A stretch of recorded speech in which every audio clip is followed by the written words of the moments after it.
From the news department of the Liberia Broadcasting System in PNCO, good afternoon. The President, welcome to Newsline. 30 minutes of the most captivating news events taking place in Liberia and other parts of the world. Today is Tuesday, January 30, 2024. My name is Alfred Rogers. Top stories this afternoon. President Joseph Boakai dismisses claims that the past administration left $40 million in government's account. The report of US $40 million at the GOL's consolidated account balance is not supported by the fact. United Methodist University President Dr. Gonwe Gono urges graduates to shine their light and be meaningful contributors to nation building. Former presidential candidate Yawon Gonglu wants the president stick to his plan on war crimes, war and economic crimes. I'm really worried of the will-being defendants are already raising issues. The president must never show any sign of intimidation. And away from home, unknown gunmen kidnap students and teachers in Nigeria's Ekiti state. These developments plus more, including Newsline sports and on our weather forecast, all coming up on Newsline this afternoon. First, we join Grace Moliyezi and the news bulletin. President Joseph reported that he met only 20.5 million United States dollars in the country's consolidated account.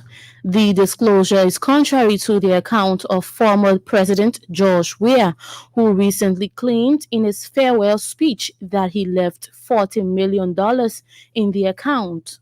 President Boakai said the disclosure by the central bank has reawakened his desire to commission an audit of the past government. In his first State of the Nation address Monday, the Liberian leader vowed to ensure that audit becomes a normal culture across all branches of government. We will re-emphasize our earlier commitment to audit and show regular audit will be a culture across all branches of government. President Boakai then reassured his government's commitment to invest in the private sector to resuscitate the economy, create jobs, and improve infrastructures. He also promised to reduce growing public debt and cut down wasteful spending in government, including travels. President Joseph Boakai says Liberia will continue to foster cordial relations with other countries in the Committee of Nations.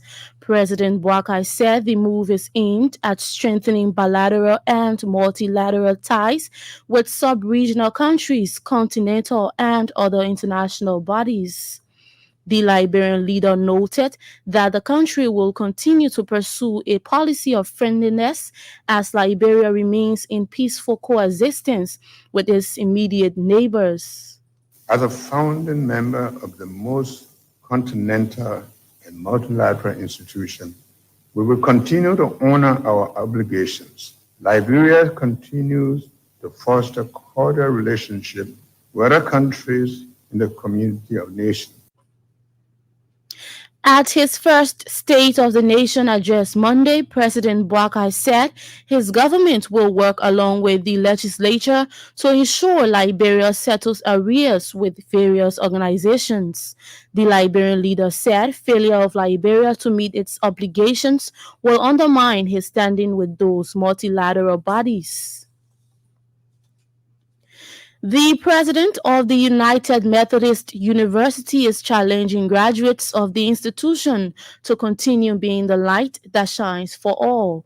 Reverend Dr. Gonwe Gono said the light which removes darkness is capable of helping graduates become meaningful contributors to nation building. Dr. Gonwe Kono also admonished the graduates to be compassionate, understanding, and forgiving as they go into the larger society. She encouraged the 19th graduating class to keep an open mind in their journey for better opportunities. The UMU president made the remarks Tuesday at the 19th commencement convocation at the United Methodist University in Lower Margibi County. The standard bearer of the Liberian People Party, Councillor Tiawon Gonglo, wants President Joseph Boakai stick to his plan to bring war and economic crimes court to Liberia. Councillor Gonglo said people must be held accountable for the loss of over 250,000 lives during the country's civil uprising. He expressed disappointment about the omission of the issue of war and economic crimes court in the president's State of the Nation address at the Capitol building. I was very elated that the president put the War and Economic Crimes Court in his inaugural address. But today, laying his legislative agenda before the legislature, it was omitted. And I'm shocked, why was it omitted? Is the War and Economic Crimes Court agenda dead?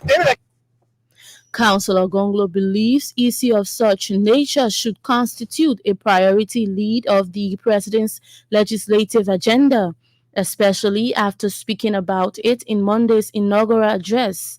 The former presidential candidate noted that Liberians have vested power in the president to take decisions on their behalf, and as such, the War Crimes Court should be a priority issue for the Liberian Leader Rescue Mission.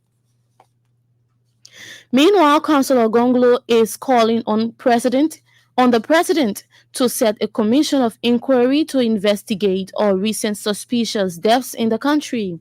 Councillor Gonglo said the committee could be empowered to look into what he called unexplained deaths that have occurred in the country in the last 15 years. He spoke to ELBC Monday following the President's State of the Nation address at the Capitol.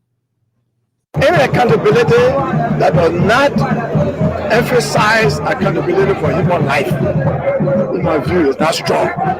And I think you should still set up a commission inquiry so that all of the deaths that we are still doubtful about can be investigated.